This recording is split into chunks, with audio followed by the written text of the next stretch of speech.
Our hearts beat to the city streets. We began to feel the fire. We rise like tall buildings as the chemicals they take us higher. Hello, কেমন আছেন সবাই? আশা করি আপনারা সবাই খুব ভালো আছেন, সুস্থ আছেন, আর আমরাও বেশ ভালো আছি। আমি শর্মিষ্ঠা, আমার নতুন একটি ভ্লগে আপনাদের সবাইকে জানাই অনেক অনেক ওয়েলকাম।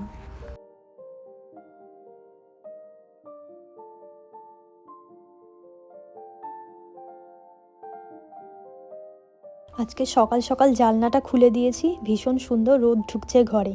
এপাশের জানলাটা অবশ্য খুব একটা খোলা হয় না, কারণ বাইরে থেকে সবটাই দেখা যায়। সেই জন্য এই জানলাটা বেশিরভাগ সময় বন্ধই রাখি, কারণ জানলার ওই পারে আবার বড় রাস্তা রয়েছে, সেই কারণে। আজকে সকাল সকাল একেবারে বিছানাটা গুছিয়ে তারপরেই বের হব, নাহলে পরে এসে আর করা হয় না।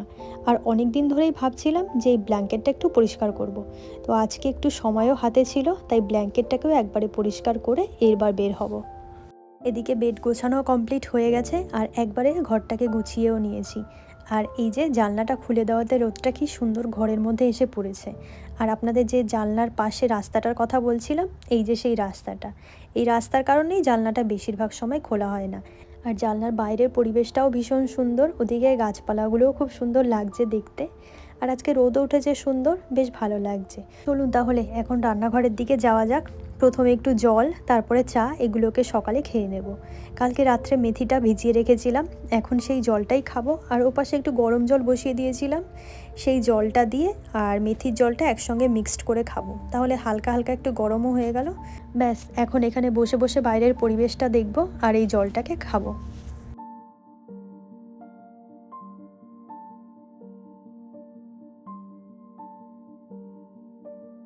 মেথির জলটা খাওয়ার পরে আবার চলে এসেছি রান্নাঘরে। এখন একটু হালকা চা বানিয়ে নেব। চাটা খাওয়ার পরে তারপরে রান্নাবান্নার যে কাজগুলো আছে সেই কাজগুলো শুরু করব।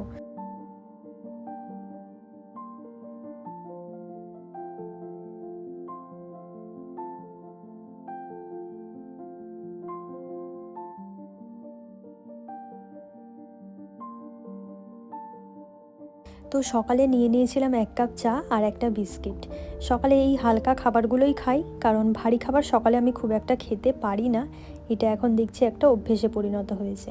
আর সকালে কিছু এডিটিংয়ের কাজ বাকি ছিল, সেগুলোই করছিলাম। সকালের দিকের টাইমটা যেহেতু বেশ নিরিবিলি থাকে, তো এই সময়ে এই কাজগুলো করতে বেশ মনও বসে। তো এদিকে আমার এডিটিংয়ের কাজ মোটামুটি শেষ হয়ে গেছে, আর এদিকে আমার চাও খাওয়া হয়ে গেছে। আর বাইরে আজকে ভীষণ সুন্দর রোদ উঠেছে, ওখানে জানলা দিয়ে দেখছিলাম।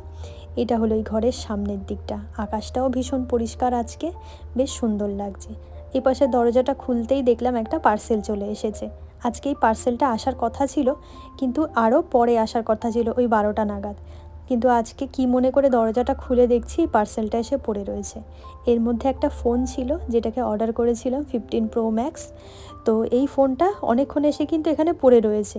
আর এদেশের নিয়ম তো আপনারা জানেনই, যে অনলাইন থেকে কোনো জিনিস আসলে সেটাকে ঘরের সামনে এভাবে ফেলে রেখে চলে যায়। ডোরবেল তো বাজায় না। ভাগ্যিস আপনাদের সঙ্গে কথা বলতে বলতে দরজাটা খুলেছিলাম, না হলে অনেকক্ষণ পড়ে থাকলে যদি কেউ নিয়ে চলে যেত সেটাও ভাবছি। তো যাই হোক, এর মধ্যে চলে এসেছি রান্নাঘরে। দুপুরে রান্নাটা আজকে করে নেব। আজকে বেশি কিছু রান্না করব না, একটু মিক্সড ফ্রাইড রাইস রান্না করব, আর সঙ্গে একটু চিকেন কষা করব। এদিকে একটু বোনলেস চিকেন নিয়ে নিয়েছিলাম, সেটার মধ্যে একটু লেবুর রস, ginger garlic paste, black pepper, লবণ, হলুদ, ধনিয়ার গুঁড়ো, জিরের গুঁড়ো, ব্যাস সমস্ত রকম মশলা যা যা ছিল, শুধুমাত্র লঙ্কার গুঁড়োটা বাদ দিয়ে বাকি মশলাগুলো দিয়ে এটাকে খানিকক্ষণ ম্যারিনেট করে রেখে দেবো।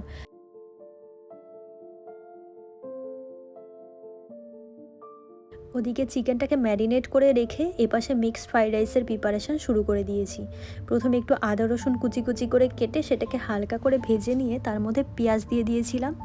এরপরে ঘরে যত রকম সবজি ছিল সবই এর মধ্যে ব্যবহার করেছি। কয়েক রকমের black pepper, corn, spring onion, গাজর, যা যা ছিল মোটামুটি হাতের কাছে পেয়েছি সবই দিয়ে দিয়েছি। সব শেষে এর মধ্যে একটু লবণও দিয়ে দিলাম।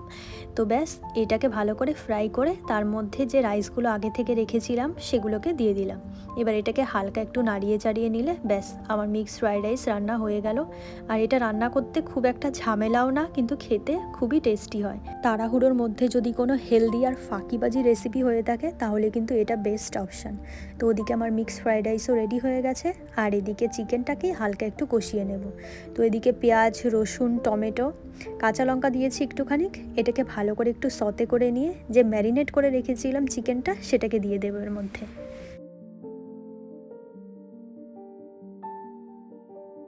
বোনলেস চিকেন ছিল যেহেতু এটা হতে বেশি একটা সময়ও লাগেনি।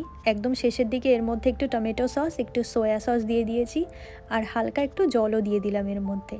তো এদিকে ড্রাই করে আমার চিকেনটাও হয়ে গেছে। লাস্টের দিকে আমি এর মধ্যে একটু স্প্রিং অনিয়নও ছড়িয়ে দিয়েছি। এদিকে আমার ড্রাই চিকেনটাও হয়ে গেল রান্না করা। Our hearts beat to the city streets. We began to feel the fire. We rise like tall buildings as the chemicals they take us higher. দুপুরের খাবার দাবার খাওয়ার পরে আজকে আবার একটা নতুন জিনিস দেখলাম। ইনি আবার এসেছেন আজকে ঘাস কাটতে। তো এই গাড়িটা নিয়ে একবার এদিকে যাচ্ছেন একবার ওদিকে যাচ্ছেন, আর ঘাসগুলো একেবারে সমানভাবে কাটা হয়ে যাচ্ছে। বেশ ইন্টারেস্টিং এই জিনিসটা। এই অ্যাপার্টমেন্টগুলো থেকে সপ্তাহে একদিন করে আসে এই ঘাস কাটার জন্য। এটা যদি আমাদের দেশে কাটা হতো কতক্ষণ সময় লাগতো বলুন তো। আর এখানে গাড়িটা নিয়ে একবার ওদিকে যাচ্ছে একবার এদিকে যাচ্ছে, কোনো কষ্টই করতে হচ্ছে না। বেশ ঘাসগুলো সুন্দরভাবে কাটা হয়ে যাচ্ছে। এই ঘাস কাটা দেখতে দেখতে পরে এসে দেখলাম এদিকে যে আমি গাছগুলো লাগিয়ে রেখেছিলাম টবে, আমার গাছগুলোকে এই যে এখানে পাতা পরিষ্কার করতে এসেছিল উনি গাছগুলোকে ফেলে রেখে দিয়ে চলে গেছে। এখন প্রায় বাইরে হয়ে গেছে সন্ধ্যা, আর আমি চলে এসেছি রান্নাঘরে দুজনের জন্য একটু চা বানিয়ে নিলাম। এখন বসে বসেই চাটা আমরা খাই, আর সকালে যে ফোনটা এসেছিল সেটা এখন বসে এখানে আনবক্সিং করব। দুজনেই ঘরে আছি, বেশ ভালো সময় এখন একটা। তো আমি যে ফোনটা অর্ডার করেছিলাম এটা হলো আইফোন 15 প্রো ম্যাক্স 1 টেরাবাইট। অনেক দিন ধরেই ভাবছিলাম অর্ডার করব, কিন্তু এই ফোনগুলো তো যখন নতুন বের হয় তখন গিয়ে প্রায় ভোর 3টে-4টে থেকে বসে থাকতে হয় একেবারে স্টোরের সামনে। তো আমার পক্ষে তো যাওয়া সম্ভব ছিল না, তাই আমি 1 মাস পরে আবার ফোনটাকে অর্ডার করেছিলাম, তাও আবার অনলাইনে। আর অনলাইনে অর্ডার করলে ফোনটা আবার একটু দেরি করেই আসে। আমারটা আসতে প্রায় সময় নিয়েছিল 1 মাস মতন। ফাইনালি হাতে পেয়ে গেছি। তবে একটা জিনিস দেখলাম, আমেরিকাতে আইফোনের দামের তুলনায় কিন্তু আমাদের ইন্ডিয়াতে আইফোনের দামটা একটু বেশি। আমি যেহেতু 1 টেরাবাইট 15 প্রো ম্যাক্সটা অর্ডার করেছি, এটা ইউএস ডলারে দাম নিয়েছিল $1,763, যেটা আমাদের ভারতীয় টাকায় 1,46,000 টাকার থেকে সামান্য একটু বেশি হয়। তবে এই 15 প্রো ম্যাক্স 1 টেরাবাইট যেটা ইন্ডিয়াতে দেখলাম দামটা হয়েছে 2 লক্ষ টাকার থেকে সামান্য কিছু কম, ওই 100-200 টাকার মতন। মানে প্রায় 40,000-50,000 টাকার কাছাকাছি হেরফের দুই দেশের ফোনের দাম। তবে আবার যদি এই ফোনগুলো আমেরিকা থেকে ইন্ডিয়াতে পাঠানো হয় তবে এর দাম হয়ে যাবে কিন্তু ইন্ডিয়াতে যে দাম আছে তার ডবল, কারণ এখান থেকে ট্যাক্স নিয়ে প্রচুর টাকা চলে যায় এই ফোনগুলো দেশে পাঠালে। তো যাই হোক, ফাইনালি হাতে ফোনটা পেয়ে গেছি, এটাই অনেক। 1 মাস ওয়েট করার পরে হাতে পেয়েছি, এই জন্যই এত ভালো লাগছে। তবে এবছরের ফোনটার সঙ্গে কিন্তু অনেকগুলো জিনিস মিসিং আছে, আবার অনেক নতুন জিনিসপত্র কিন্তু অ্যাড হয়েছে ফোনের মধ্যে। প্রত্যেক বছর কিন্তু এরা ওদের ফোনের থেকে এক একটা জিনিস কমিয়ে দিতে থাকে। তবে এবছর যেটা করেছে ওরা হলো ফোনের সঙ্গে পাওয়ার অ্যাডাপ্টারটা দেয়নি, যেটা ভীষণই দরকার। এটা আবার আলাদা করে কিন্তু কিনতে হয়েছে। আরও একটা যে নতুন জিনিস দেখে আমি অবাক হয়েছি সেটা হলো এই ফোনের মধ্যে কিন্তু কোনো সিম নেই, এটা ওয়্যারলেস সিমের ব্যবস্থা রয়েছে। একটা ফোন যার মধ্যে সিম নেই, ভাবতেই কেমন অবাক লাগে না? তবে টেকনোলজির যুগে এখন সব কিছুই সম্ভব। তো ফাইনালি আমি আমার আগের ফোনটার থেকে নতুন ফোনটায় সমস্ত ডেটাগুলো ট্রান্সফার করে দিচ্ছি। পুরনো ফোনটাকে ভীষণ মিস করব, সঙ্গে যদিও থাকবে পুরনো ফোনটা, তবে আগের ফোনটাই ছিল এরকম ওপরে যে জায়গাটা দেখা যাচ্ছে এটা কিন্তু জায়গাটা ফাঁকা ছিল, আর নতুন যে ফোনটা এখন এটাতে কিন্তু পুরোটাই ফুল স্ক্রিন। এই যে কালো জায়গাটা দেখা যাচ্ছে এটাও কিন্তু স্ক্রিনের মধ্যেই পড়ছে। তো যাই হোক, সমস্ত রকম ডেটা নেওয়ার পরে এখন প্রথমেই আমি আমার ভগবানদের ওপর ধরেছি। বেশ ভালো। এবছর যেটা হয়েছে সেটা হলো 48 মেগাপিক্সেল ক্যামেরা দেওয়া হয়েছে, আর সঙ্গে সিনেমাটিক মোড, এই দুটো কিন্তু নতুন অ্যাড করা হয়েছে ফোনের সঙ্গে। নতুন ফোন তো আনবক্সিং করে নিয়েছি, এক্সপিরিয়েন্সটাও খুব ভালো ছিল। তো আজকের মতন আমার ভ্লগটিও আমি এখানে শেষ করব। আবার আপনাদের সঙ্গে দেখা হবে নতুন কোনো একটি ভ্লগ নিয়ে। ততক্ষণের জন্য আপনারা সবাই ভালো থাকবেন, সুস্থ থাকবেন। আজকের জন্য টাটা।